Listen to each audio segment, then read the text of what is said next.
ثم جئت علی قادری یا موسیٰ، اور پھر تم ایک اندازے پر آ گئے اے موسیٰ۔ یعنی یہ اشارہ اس بات کی طرف ہے، تمام واقعات کو بیان کرنے کے بعد اب جو یہ فرمایا نا کہ جئت علی قدر، کہ آپ ایک اندازے پر آ گئے، ایک مقرر وقت پر، جگہ پر آپ آ گئے، تو یہاں سے یہ معلوم ہوتا ہے کہ اللہ سبحانہ وتعالیٰ نے حضرت موسیٰ علیہ السلام کے لیے جو سکیم، جو پلان، جو منصوبہ بنایا ہوا تھا، اب حضرت موسیٰ علیہ السلام اس جگہ پر پہنچ گئے جو اللہ تعالیٰ کی مشیت اور اللہ تعالیٰ کا ارادہ تھا۔ اب اس کے بعد فرمایا کہ وَاصْطَنَعْتُكَ لِنَفْسِي، کہ اے موسیٰ ہم نے تجھے اپنے لیے بنایا ہے۔ یہ جو وَاصْطَنَعْتُكَ فرمایا، یعنی اس سے مراد یہ ہے کہ خاص مقصد کے لیے ہم نے آپ کی تربیت کی ہے، اور وہ خاص مقصد کیا ہے اب خود اس کو بیان فرمایا کہ اذهب انت واخوک بآیاتی ولا تنیا فی ذکری، فرمایا کہ اے موسیٰ تم جاؤ اور تمہارے بھائی، آپ کے بھائی میری آیات کو لے کر جائیں، ولا تنیا فی ذکری، اور میری یاد میں سستی نہیں کرنی تم۔ ہم پہلے اس ذکر کا معنی بیان کر چکے ہیں کہ یہاں پر ذکر سے مراد یہ نہیں ہے کہ کوئی تسبیح پڑھنا ہے یا کوئی خاص اسم، کوئی نام، کوئی لفظ اس کی تکرار کرنی ہے، بلکہ اس سے مراد یہ ہے کہ اللہ سبحانہ وتعالیٰ کی جو پاکی ہے، اللہ تعالیٰ ہر عیب سے پاک ہے، ہر نقص سے پاک ہے، اس کی منادی کرنی ہے اور اسے لوگوں میں راسخ کرنا ہے۔ تو فرمایا کہ اذهبا الی فرعون انہ طغی، اب یہ بات آ گئی کہ حضرت موسیٰ علیہ السلام کی تیاری کس مقصد کے لیے ہوئی؟ کہا کہ اے موسیٰ اور ہارون تم دونوں جاؤ فرعون کی طرف، انہ طغی، کہ بے شک اس نے سرکشی اختیار کر لی ہے، فقولا لہ قولا لینا لعلہ یتذکر او یخشی، اور تم دونوں اس سے بات کرو لیکن قول لین، نرمی کے ساتھ جا کر تم نے فرعون سے بات کرنی ہے کہ شاید وہ نصیحت قبول کرے یا وہ ڈر جائے۔ تو یہ بات سمجھنے والی ہے کہ قول لین، نرم طریقہ اختیار کرنا چاہیے جب آپ کسی کو دعوت دیتے ہیں، کسی کو بلاتے ہیں، دین کی طرف اور اخلاق کی طرف دعوت دیتے ہیں، تو رویہ اور انداز اور گفتگو ایسی ہونی چاہیے کہ جو دوسرے کے دل میں اترنے والی ہو۔ ایسی بات نہیں کرنی چاہیے کہ اگلا جو شخص ہے وہ سن کر ضد میں، ہٹ دھرمی میں، سرکشی میں آ جائے اور آپ کی اچھی اور جائز بات کو بھی سننے کے لیے تیار نہیں ہونا چاہیے۔ یعنی انبیاء علیہ السلام میں، یعنی حضرت موسیٰ اور حضرت ہارون کو اللہ تعالیٰ فرعون کی طرف بھیج رہا ہے، وہ خود اللہ بیان فرما رہا ہے کہ انہ طغی، کہ اس نے سرکشی اختیار کر لی ہے، بغاوت اختیار کر لی۔ اس کے باوجود بھی اللہ سبحانہ وتعالیٰ اپنے پیغمبروں کو یہ فرماتا ہے کہ ان سے فرعون سے بات کرنی ہے تو نرم لہجے میں بات کرنی ہے۔ کیوں؟ اس لیے کہ ممکن ہے کہ وہ نصیحت قبول کر لے یا وہ خشیت پیدا اس کے اندر ہو جائے یا وہ ڈر جائے۔ تو گویا کہ مبلغین کو، داعیین کو، دین کی طرف دعوت دینے والوں کو اللہ سبحانہ وتعالیٰ یہ تعلیم اور یہ نصیحت فرماتا ہے کہ جب بھی تم لوگوں کے پاس جاؤ، انہیں دین کی دعوت دو، تو اپنے لہجے میں نرمی رکھا کرو اور خوبصورت طریقے سے لوگوں کو دین کی طرف بلایا کرو۔ مولانا صاحب بہت شکریہ۔ مولانا صاحب یہاں پہ ایک چھوٹا سا سوال میں آپ کے سامنے رکھتا ہوں، جو نرمی سے گفتگو کرنے کا معاملہ ہے، اگر یہ قرآن کریم اس کو واضح طور پہ بیان کر رہا ہے، لیکن ہمارے ہاں پھر جو مناظرانہ اسلوب ہے وہ کیسے پھر ہمارے ہاں وہ پنپ گیا، ہمارے ہاں پیدا ہو گیا، اور اسی مناظرانہ اسلوب کی بنیاد پہ ہم نے ایک دوسرے کی تکفیر کا معاملہ بھی کیا، ہم نے ایک دوسرے کی مخالفت کا معاملہ بھی کیا، جھگڑے بھی مول لیے۔ کیوں اس آیت کے باوجود ہمارے اندر یہ چیز پیدا ہوئی؟ دیکھیے قرآن مجید میں واضح طور پر جب آپ دعوت اور تبلیغ کا کام کرتے ہیں، اللہ نے ایک پورا ضابطہ بیان کر دیا ہے۔ آپ دیکھیے ادعو الی سبیل ربک بالحکمت والموعظۃ الحسنۃ وجادلہم باللتی احسن، کہ اپنے رب کی طرف بلاؤ حکمت کے ساتھ، موعظہ حسنہ کے ساتھ۔ ہاں اگر کبھی بحث کی بھی نوبت آئے تو جو بہترین طریقہ ہے اس کو اختیار کرو، اس لیے کہ بحث کی بھی نوبت آ جاتی ہے۔ ہر جو شخص ہوتا ہے مخاطب، ضروری نہیں ہوتا کہ وہ صرف آپ کے حکمت سے اور موعظہ حسنہ سے وہ متاثر ہو کر نیکی کی طرف آ جائے، کئی دفعہ وہ آپ سے اس پر بحث بھی کرتا ہے۔ تو بحث کرنے کا طریقہ بھی قرآن نے کہا کہ جو بہترین طریقہ ہے اس کو اختیار کیا جائے۔ جہاں تک آپ بات کر رہے ہیں، اصل جب مذہب اور دین، جب وہ فرقہ واریت میں ڈھلتا ہے، جب لوگ اپنے فرقے کو غالب کرنا چاہتے ہیں یا ان کی سوچ اس طرح پروان چڑھتی ہے، تو اس سے پھر یہ ہمارے ہاں رویہ پیدا ہوا جو جس کی طرف آپ اشارہ کر رہے ہیں کہ مناظرانہ جو رویہ اور اسلوب اختیار کیا گیا وہ اصل اسی کی بنیاد ہے۔ اگر صرف دین کے مقام پر، پلیٹ فارم پر اور دین کی بنیاد پر کھڑے ہو کر اگر بات کی جائے اور گفتگو کی جائے تو دین تو ہمیں یہی تعلیم دیتا ہے کہ آپ دوسرے کو ضرور اپنی بات کہیے، اپنا موقف بتائیے، لیکن آپ صرف اپنی بات دوسرے تک پہنچا دیجئے۔ ہاں، اگر دوسرے میں کوئی غلطی ہے تو آپ اس غلطی کو بھی واضح کر سکتے ہیں کہ بھئی میرے نقطہ نظر سے، میرے مطابق آپ کے اس موقف میں، اس رائے میں یہ غلطی موجود ہے۔ لیکن جو یہ طریقہ ہے کہ ایک دوسرے کی تغلیط کرنا، تدلیل کرنا، تکفیر کرنا، تفسیق کرنا، یہ رویہ ہمیں قرون اولیٰ میں، پہلے دور کے مسلمانوں میں ہمیں یہ چیز نظر نہیں آتی۔ یہ جیسے جیسے فرقہ واریت اور جیسے جیسے یہ تفرقہ بازی پروان چڑھتی چلی گئی تو اس کے بعد پھر یہ رویہ پیدا ہوتا ہے۔ ناظرین کرام، یہاں وقت ہوا چاہتا ہے ایک بریک کا، ہمارے ساتھ رہیے گا۔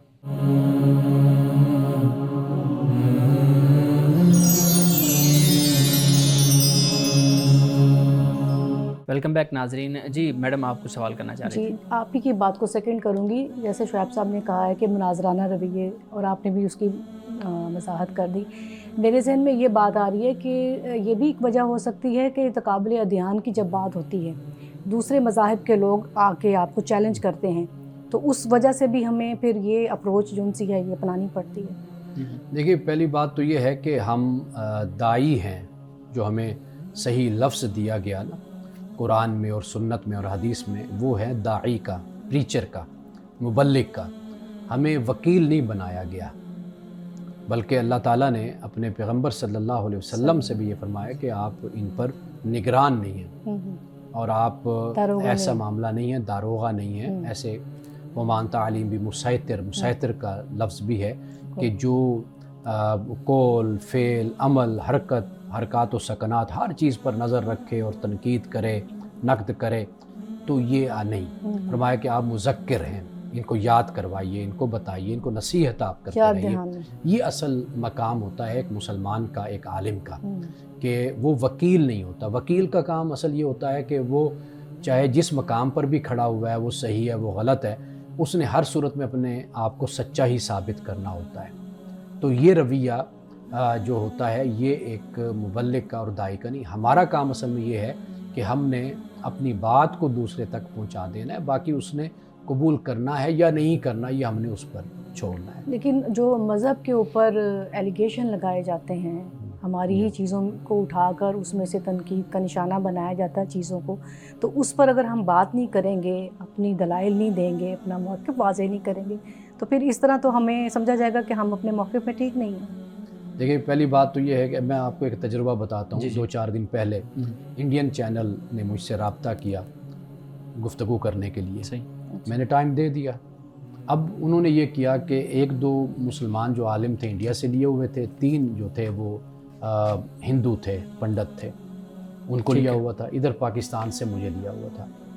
اب جو ان کی آپس کی صورتحال بنی ہوئی تھی وہاں پر، تو 2-3 جو عالم تھے وہ ان پر اٹیک کر رہے تھے، ان کے مذہب پر، اچھا، ہندوازم پر۔ جو ہندو پنڈت تھے ان کے جو عالم تھے وہ اسلام پر تنقید کر رہے تھے۔ اب ان کی آپس میں بحث مباحثہ اور بہت شدید طریقے سے، میں ادھر بیٹھا ہوا تھا تو میں نے صرف مجھے انہوں نے موقع دیا تو میں نے ان سے بات کی کہ بھی میں کوئی ہندوازم پر میں کوئی بات نہیں کروں گا، آپ کا جو سوال ہے میں اس کو اسلام کی روشنی میں ایڈریس کروں گا، کیونکہ میں مسلمانوں کی طرف سے ہوں یا قرآن کا میں ایک طالب علم ہوں یا ایک داعی ہوں، میری جو حیثیت ہے میں اس کے مطابق بات کروں گا۔ دیکھیے، ایک یہ طریقہ ہوتا ہے آپ اپنی بات کو بیان کر دیتے ہیں۔ واضح بات ہے کہ آپ اپنے نقطہ نظر کو، اپنے مذہب کو، دین کو آپ سچا سمجھتے ہیں، آپ اس پر بات کر رہے ہیں، آپ اپنی بات کو دوسرے کے سامنے پیش کر دیں۔ میں یہ نہیں کہہ رہا کہ آپ اپنی بات ہی نہیں کریں گے، تو واضح بات ہے آپ اپنی بات کریں گے، لیکن اصل جو مسئلہ ہوتا ہے نا وہ یہ ہوتا ہے کہ آپ دوسرے کو ہیوملیٹ کر کے یا دوسرے کو آپ کمتر ثابت کرتے ہیں اور اپنے مذہب کو آپ برتر ثابت کرتے ہیں۔ جو یہ رویہ ہوتا ہے یہ دوسرے کو کبھی آمادہ نہیں کرتا کہ آپ کی بات کو وہ سنیں اور سچے دل سے کنونس ہو کر آپ کی بات کی طرف متوجہ، وہ پہلے ہی طے کر لیتا ہے کہ میں اس طرف کھڑا ہوں اور یہ شخص اس طرف کھڑا ہوا ہے. میں اس بات کا ذکر کر رہا ہوں. اب وہاں پہ جب ان کی بحث بہت زیادہ شروع ہو گئی، پھر اس میں انہوں نے ان کے جو مقدسات ہیں، آپ کہہ لیجیے شخصیات ہیں، ان پر تنقید کرنا مسلمانوں نے شروع کر دی، اور ادھر سے نعوذ باللہ انہوں نے ادھر شروع کر دی، یعنی پیغمبر اسلام پر، حضرت عائشہ پہ، حضرت فاطمہ رضی اللہ تعالی عنہما پہ، یعنی انہوں نے اب دیکھیے یہ جو صورتحال ہے، اس میں کون کیا سمجھے گا بات کو اور کس سچائی تک اور حقیقت تک پہنچے گا. تو میں اس کی بات کر رہا ہوں کہ آپ بے شک ہندو ہیں، ہندو عالم ہیں، آپ اپنی بات کر لیجئے، میں ایک مسلمان ہوں تو میں اپنی بات آپ کے سامنے رکھ رہا ہوں. یہ اس حد تک یہ ٹھیک ہے. یہ جو ہم ایک دوسرے کے مذہب پر صرف کریٹیسزم نہیں ہے نا، تضحیک والا رویہ جو ان سے ہوتا ہے، ہیوملیٹ کرنے والا رویہ، یہ اس سے آپ کچھ بھی حاصل نہیں کر پاتے سوائے نفرت کے اور دوریوں کے. آپ کا مطلب ہے کہ اگر وہ تنقید برائے تنقید بھی کرتے جائیں، ان کا لب و لہجہ بھی ہماری نسبت تلخ ہو، سخت ہو، تو پھر بھی ہمارا انداز دائی والا ہونا چاہیے. یعنی وہ جو مرضی کرتے جائیں اور ہم صرف اس کو نرمی سے ایڈریس کریں. جب ہم دائی بن کر صبر اور استقامت سے ہم اپنی بات پیش کریں گے، آپ صرف یہ نہ سمجھیے کہ آپ کے سامنے ایک دو بندے بیٹھے ہوئے ہیں، آپ کو لاکھوں کروڑوں لوگ آج کل بالکل ایسے. آپ کا جو رویہ ہوگا، آپ کا حسن اخلاق ہوگا، تہذیب ہوگی، اس سے بہت سے لوگ متاثر ہوتے ہیں، پھر آپ ہی کے دین کی طرف، مذہب کی طرف، آپ کی طرف راغب ہوتے ہیں کہ بھئی یہ شخص کس دین اور مذہب سے تعلق رکھتا ہے کہ اتنی شستہ اور شائستہ اور مہذب گفتگو کر رہا ہے. تو یہ بھی دین کا پھیلاؤ اور دعوت. یہاں پہ یہ بھی جو چیز ہے کہ ہمارے ہاں آج کل یہ جو بات چل رہی ہے، اسی کو آگے ہم بڑھائیں. اگر ہمارے ہاں ٹی وی چینلز پہ، یوٹیوب پہ ہم دیکھتے ہیں پوڈ کاسٹ ہو رہی ہیں، ٹی وی چینل پہ پروگرام ہو رہے ہیں، وہ زیادہ تر انہی چیزوں کو ایڈریس کرتے ہیں کہ 2 یا 3 مکاتب فکر کے لوگ انہوں نے بٹھائے ہیں، اور وہ کوئی مسئلہ بھی ایسا لے کے آئیں گے جو مختلفی ہے، جس میں بہت زیادہ جو ہے نا وہ ایک دوسرے کی آپ کہہ لیں کہ کھینچا تانی کی جا سکتی ہے. تو اس طرح کا رویہ ہم رمضان میں بھی دیکھتے ہیں. اتنا مقدس مہینہ ہے جس کے اندر روزہ ہے، اور روزے کی حالت میں وہ یہ چیزیں ہو رہی ہیں. آپ خود بھی میڈیا سے بہت زیادہ آپ جاتے ہیں ٹی وی چینل پہ، تو یہ چیزیں دیکھنے کو ملتی ہیں. کیا رویہ ٹھیک ہے؟ اس سے لوگ مذہب کے قریب آ رہے ہیں، چیزوں کے اندر کلیئرٹی ہو رہی ہے، یا مزید چیزیں کمپلیکس کی طرف جا رہی ہیں؟ دیکھیں، مزید الجھاؤ پیدا ہو رہا ہے. اچھا، ایک تو بنیادی طور پہ یہ بات یاد رکھنی چاہیے کہ جو ٹی وی ہے، میڈیا ہے، الیکٹرانک میڈیا ہے یا سوشل میڈیا ہے، سوشل میڈیا کی تو بات ہم یعنی اس کو ہم ایک طرف رکھ لیتے ہیں، کیونکہ اس پر تو ہر شخص جو چاہے وہ کہہ سکتا ہے، وہ بول سکتا ہے، وہ لکھ سکتا ہے. لیکن الیکٹرانک میڈیا جو ہے اس پر تو کم از کم لوگوں کا انتخاب ہو سکتا ہے نا، کہ پروگرام کا اچھے فارمیٹ بن سکتا ہے، بہت کچھ بن سکتا ہے. یہ بھی ایک لحاظ سے لیڈر ہے، یہ بھی رہنما ہے جو میڈیا ہے. اب یہاں پر جو کچھ دکھایا جا رہا ہے، اگر گھر کے جو بڑے ہوتے ہیں اگر وہی تقسیم ہو جائیں، جانبدار ہو جائیں، یا وہ بھی اپنے ویسٹڈ انٹرسٹ میں مصروف ہو جائیں، وہ یہ چاہیں کہ بس ہم کسی طریقے سے اپنے مفادات کا تحفظ کر لیں، تو پھر اس معاشرے کو تباہی سے کوئی نہیں بچا سکتا. اس لیے جو بڑے ہوتے ہیں، جن کو اللہ نے یہ مقام، یہ مرتبہ عطا کیا ہے، وہ مذہبی حوالے سے ہوں، سیاسی حوالے سے ہوں، ان کا تعلق ذرائع ابلاغ سے ہو، میڈیا سے ہو، وہ اپنی ذمہ داری کو پہچانیں. مثلا میں اگر ایک بات بیٹھا یہاں کر رہا ہوں، آپ کر رہے ہیں، آپ کر رہی ہیں، تو لوگ بڑی توجہ سے آپ کی بات کو سن رہے ہیں. ان کی اخلاقیات بھی اسی سے بنتی ہے، ان کا مذہب بھی اسی سے وجود میں آتا ہے، ان میں اسی سے ہی عبادت کا ذوق بھی پیدا ہوتا ہے، ان کی تہذیب بھی ان میں پیدا ہوتی ہے. اگر آپ اپنا کردار صحیح نہیں ادا کریں گے تو اس معاشرے میں بگاڑ ہی پیدا ہوگا. تو لہٰذا یہ جو رمضان میں خاص طور پر جو رویہ اختیار کیا جاتا ہے، یہ چند سالوں سے یہ طریقہ ہمارے ہاں چلا ہے، اور اس کی وجہ کیا؟ اس کی فقط وجہ ریٹنگ ہے، بس مشہوری ہے بس، کہ بھئی زیادہ چینل کون سا دیکھا جا رہا ہے، پروگرام کو ہٹ کرنے کے لیے پروگرام کو کہ زیادہ سے زیادہ لوگ دیکھیں، تو یہ تماشا لگایا جاتا ہے. تو اس لیے اس سے پرہیز کرنا چاہیے، اور اپنی بات اچھے اسلوب میں، اچھے طریقے سے لے کر چلنی چاہیے، تاکہ لوگوں کی اصلاح ہو اور لوگ آپ کی بات کو سنیں اور ان کی زندگی میں، ان کی فکر میں کوئی تبدیلی رونما ہو. بالکل ٹھیک ہے، بہت خوبصورت. ناظرین کرام، یہاں وقت ہوا چاہتا ہے ایک بریک کا، ہمارے ساتھ رہیے گا.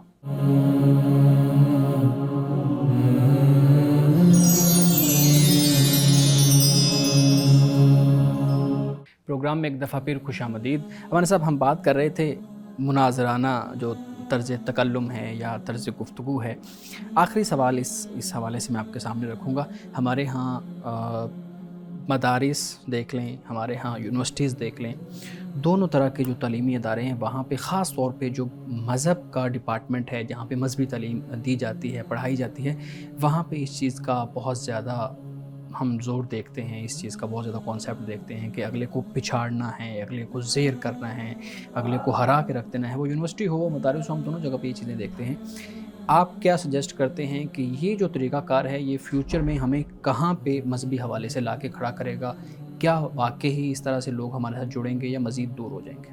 دیکھیے، یہ جو طریقہ ہے نا، یہ کوئی آج کا نہیں ہے کہ ہم مستقبل کے بارے میں بات کریں کہ یہ نتائج مستقبل میں نکلیں گے۔ آپ یوں سمجھیے کہ جو ماضی میں یہ طریقہ اختیار کیا گیا اس کے نتائج آج ہم بھگت رہے ہیں پاکستان میں، اور یہ صدیوں سے یہی نتائج نکلے ہیں۔ آپ اگر بغداد کی تاریخ پڑھیں تو وہاں پر یہی چیز شیعہ سنی کے فسادات آپ کو نظر آئیں گے۔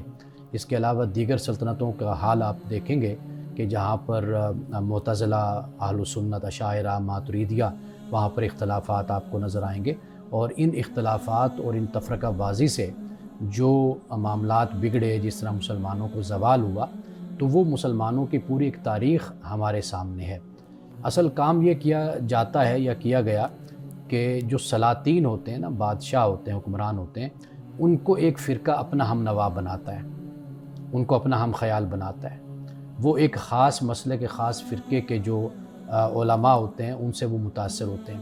اس کے بعد وہ اسی کے مطابق اسی فرقے کو اور اسی جماعت کو کہہ لیجئے زیادہ توجہ دیتے ہیں، زیادہ وسائل مہیا کرتے ہیں، زیادہ ذرائع دیتے ہیں، وہ پھر غالب آنا شروع ہو جاتا ہے۔ جو دوسرا طبقہ ہوتا ہے، جو مخالف ہوتا ہے، اس کو کچلنا شروع کر دیتے ہیں۔ یہ تاریخ میں آپ کو یہ چیز نظر آئے گی، یہ مسلمانوں کی تاریخ میں، اور جس سے بہت سے مسائل پیدا ہوئے، اور مسلمانوں کے زوال کی اگر وجوہات اور اسباب کو ہم دیکھیں تو ہمیں یہ چیز وہاں پر نظر آتی ہے۔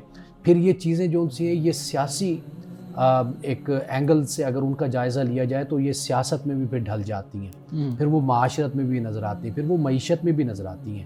ہماری یونیورسٹیز کا اگر آپ جائزہ لیں یا اداروں کو، مدارس تو پہلے ہی تقسیم ہے کہ یہ فلاں مسلک کا، یہ فلاں مسلک کا، یہ فلاں مسلک کا، لیکن جب آپ یونیورسٹیز میں جاتے ہیں وہاں پر خاص طور پر جو ڈپارٹمنٹ اسلامی ہوگا، آپ وہاں پر دیکھیں گے وہاں پر بھی آپ کو تقسیم نظر آئے گی۔ بالکل ٹھیک ہے نا جی؟ جو وہاں پر پروفیسر ہے اس کی کوشش ہوگی کہ میرے مسلک کے طلباء، اسٹوڈنٹس، وہ ادھر داخلہ لیں، دوسرے لوگ یہاں پر نہ آئیں۔ ان کے ساتھ پھر ڈسکریمنیشن کا جو رویہ ہوتا ہے وہ اختیار کیا جاتا ہے۔ تو یہ بہت ہی تباہ کن ہے۔ اس سے اصل چیز جو متاثر ہوتی ہے نا، وہ سمجھنے والی ہے۔ وہ متاثر یہ چیز ہوتی ہے کہ جو ریسرچ کی کوالٹی ہے، جو بہترین لوگ ہیں وہ محروم ہو جاتے ہیں۔ جب آپ یہ دیکھتے ہیں نا کہ بھئی یہ میرے مسلک کا بے شک نالائق ہے، جس طرح بھی ہے، لیکن چونکہ میرے مسلک کا ہے، میرے فرقے، لہٰذا میں اس کو داخلہ دوں گا یا اس کو میں جاب دوں گا، تو اس سے بہت لائق لوگ جو ان سے وہ پیچھے چلے جاتے ہیں۔ تو یہ بھی ایک ناانصافی اور ظلم ہوتا ہے، اور اس کی بنیاد یہ تفرقہ بازی اور یہی مسلک کی جو تفریق ہے یہاں سے پیدا ہوتی۔ تو یہ یعنی آپ مستقبل کے نتائج کی نہ بات کریں، یعنی ماضی سے اب جو نتائج ہم بھگت رہے ہیں حال میں، وہ آپ دیکھ لیجئے، انتشار ہے، تفرقہ بازی ہے، بے امنی ہے، بے سکونی ہے، اور غلط جو ہے اپنے مذہب کا پرچار ہے، اور اس بنیاد پر پھر اجارہ داری بھی ہے اور اقربا پروری بھی ہے۔ بالکل صحیح۔ تو کیا ہم یہ کہہ سکتے ہیں ہمارے صاحب کہ اگر اسی چیز کو ہم دیکھیں کہ جو ہمارے اعلیٰ ذہن کے لوگ ہیں وہ اگر اسی بات کی بنیاد پر پیچھے رہ جاتے ہیں، اور مسئلہ کی بنیادوں پر دوسرے جو سیکنڈ تھرڈ ڈگری کے اگر کہیں اس حوالے سے جو بھی میرٹ ہے جس چیز کا، وہ آگے آ جاتے ہیں، تو کیا ہم دنیا سے باقی جو ترقی یافتہ ممالک ہیں، ہم ان سے اس لیے بھی پیچھے ہیں کہ ان کے ہاں تو میرٹ پہ ہر کام ہوتا ہے، وہاں پہ اس طرح کی مسلکی بنیادوں پہ تفرقہ بازی نہیں ہے؟ جو ان کے خاص قسم کے ذہن کے اچھے لوگ ہوتے ہیں ان کو ہی وہ چن کر لیڈ پوزیشن پہ لے کر آتے ہیں۔ جہاں پہ یہ حالات ہو نا، یہ ماحول ہو، وہاں پر ہمیشہ جو اچھے ذہن اور اعلیٰ دماغ کے لوگ ہوتے ہیں وہ چلے جاتے وہ ہیں، ہجرت کر جاتے ہیں. ہجرت کر جاتے ہیں. یہ ایسے ہی ہے کہ جیسے پرندے ہوتے ہیں نا، جی آپ پرندوں کو جہاں پر دانہ ملتا ہے، پانی ملتا ہے، وہ بالکل. وہاں چلے جاتے ہیں. تو ریگستانوں میں، صحراؤں میں تو پرندے نہیں رہتے نا، جی بالکل. تو وہ رہیں گے تو سمندر کے آس پاس رہیں گے، دریاؤں کے آس پاس رہیں گے، جہاں سبزہ ہوگا، پھل ہوگا، پھول ہوں گے، وہ وہاں پر جا کے بسیرا کرتے ہیں. تو اعلیٰ دماغ جو لوگ ہوتے ہیں وہ ان کا بھی طریقہ کار یہی ہوتا ہے، وہ اسی طریقے سے دوسرے ملکوں میں چلے جاتے ہیں. ہم نے صرف ایک بات کا جائزہ لیا ہے، جو فرقہ واریت یا تفرقہ کی ہم نے بات کی ہے. بہت سی اور وجوہات بھی ہوتی ہیں کہ جب اعلیٰ دماغ لوگ ہجرت کر جاتے ہیں. مثال کے طور پر آپ جب یہ دیکھتے ہیں کہ ایک شخص جو انسا ہے وہ اہلیت نہیں رکھتا، لیکن چونکہ وہ فلاں بڑے شخص کا بیٹا ہے یا اس کا بھائی ہے، اس کو یہ عہدہ، یہ منصب اس کو دے دیا گیا. میں اس لیے محروم رہا کہ باوجود ہے کہ میں اس کی ڈیزرو بھی کرتا ہوں، میں قابل بھی ہوں، لیکن چونکہ میری کوئی سفارش نہیں ہے تو لہٰذا میں پیچھے. پھر میں اس ملک میں جاؤں گا جہاں پر میرے اس ٹیلنٹ کی اور میرے اس صلاحیت کی قدر ہوگی. اس لیے آپ یہ دیکھیے کہ ہمارے ہاں سے جو تعلیم یافتہ یا ایکسپرٹ لوگ ہوتے ہیں وہ دوسرے ممالک میں اس لیے چلے جاتے ہیں کہ ان کی جو قابلیت ہے، جو خدمات ہیں، ان کو استعمال کرنے والے، ان سے فائدہ اٹھانے والے لوگ وہاں پر موجود ہوتے ہیں اور اس کی قدر بھی ہوتی ہے. تو صرف زوال کے اسباب کو یا ڈرین برین کو صرف اس نقطہ نظر سے صرف ہم نہ دیکھیں کہ تفرقہ بازی کی بنیاد پر، بلکہ جو کرپشن ہے، بدعنوانی ہے، جو ڈسکریمنیشن ہے، یہ بھی بہت سی ایسی وجوہات ہیں کہ جس کی بنیاد پر پھر معاشرہ کھوکھلا ہو جاتا ہے. لوگ پھر وہاں سے ہجرت کرنا شروع کر دیتے ہیں. وگرنہ ہمارا ملک بانج نہیں ہے، ہر صلاحیت سے بھرپور ہے. بالکل ایسے ہی ہے. ٹھیک ہے. اچھا، میرا ایک سوال اب سوشل ایشوز کے حوالے سے میں آپ سے بات کروں گی، بلکہ یوں کہیے کہ زمانے کی، اگر ہم کہوں کہ ستم ظریفی، کہ جب اولاد جب ایک ماں اور ایک باپ کے زیر اثر ہوتی ہے اور اسی ایک ماں باپ نے اس کی پرورش کرنی ہوتی ہے، نہ صرف یہ کہ اسے کھلاتی پلاتی ہے ماں باپ مل کر اولاد کو، بلکہ اسے زمانے کی سختی گرمی سے بھی محفوظ رکھتی ہے. لیکن جب ماں باپ کا وقت آتا ہے ان کی خدمت کا، ان کی دلجوئی کا، تو کتنی یہ ظلم کی بات ہے کہ اولاد اس ذمہ داری کو لینے سے کتراتی ہے، ایک دوسرے پر پھینک دیتی کہ یہ تم کرو، یہ تم کرو. تو میں سوال یہ کرنا چاہتی ہوں اس موقع پر کہ کیا اللہ تعالیٰ نے جو دلوں میں محبتیں ڈالنے والا ہے، اس نے والدین کو اتنی محبت کے جذبات جو ہے عطا فرمائے، تو اولاد کو اتنی محبت کیوں نہیں دی ہے؟ اچھا، اصل معاملہ یہ ہے کہ اس میں تھوڑا سا ہمیں اس نقطۂ نظر کو سامنے رکھنا ہوگا، اس بات کو کہ جو والدین ہوتے ہیں نا، ان کا جو مرکز نگاہ ہوتی ہے نا وہ اولاد ہوتی ہے. یعنی براہ راست ان کی جو ذمہ داری ہوتی ہے نا وہ اولاد ہوتی ہے. مرکز نکاح کہہ لیجئے یا فرسٹ پریورٹی آپ کہہ لیجئے، ترجیح کہہ لیجئے، وہ اس کی اولاد ہوتی ہے. لیکن اولاد کا معاملہ ذرا مختلف پھر ہو جاتا ہے. یعنی اولاد اگر شادی شدہ ہے تو اس کے پھر اپنے مرکز نگاہ اور اس کے ماں باپ بن جاتے ہیں، پھر اس کی اولاد، ہاں وہ ماں باپ بن جاتے ہیں تو پھر اس کی اولاد ہوتی ہے ان کی، وہ پھر ان کے ترجیح کا پہلا مرکز وہ بن جاتے ہیں، اولاد ہوتی ہے. اب آپ یہ بھی دیکھ لیجئے کہ مثال کے طور پر ابھی ماں باپ حیات ہیں، ماں باپ ہی کی سرپرستی میں اولاد ہے. اب وہ جو اولاد سے برابر ماں باپ کا تعلق ہوتا ہے نا، وہ بہن بھائیوں کا آپس میں ایک دوسرے کے ساتھ نہیں ہوتا. یعنی مثال کے طور پر جس طرح ماں باپ اپنے بیٹے کے لیے یا بیٹی کے لیے اداس ہوتے ہیں یا اس کی کمی کو محسوس کرتے ہیں، اس طرح بہن بھائی آپس میں یا بھائی بھائی آپس میں اس طرح کا احساس یا جذبہ اس حد تک نہیں رکھتے جس حد تک والدین رکھتے ہیں. تو ایک تو ہمیں بنیادی طور پر اس بات کو سمجھنا ہوگا کہ والدین کی فرسٹ پریورٹی اور ان کی ذمہ داری ان کی اولاد، اس لیے وہ ان کا یوں سمجھ لیجئے کہ دنیا میں سب کچھ ہوتا ہی یہی ہے، اولاد ہے. تو اس لیے ایک یہ جذبہ موجود ہے. اب لیکن اولاد کا معاملہ یہ ہوتا ہے، ایک تو زندگی کا آغاز، نوجوانی، ان کے بہت سے خواب ہوتے ہیں اور بہت سے ان کے عزائم ہوتے ہیں، وہ چاہتے ہیں ہم یہ حاصل کریں، یہ حاصل کریں، کہ جس کی وجہ سے وہ پھر اپنے والدین کو اس طریقے سے اس طرح توجہ نہیں دے پاتے کہ والدین کو، کہ بھئی جس طرح والدین ان سے توقع رکھتے ہیں یا والدین نے جس طرح ان پر توجہ دی ہوتی ہے. ایک تو والدین کو یہ بات سمجھنی چاہیے، یعنی اس بات کو کہ جس طرح گھر میں بہو آ گئی تو ساس بہو کا مسئلہ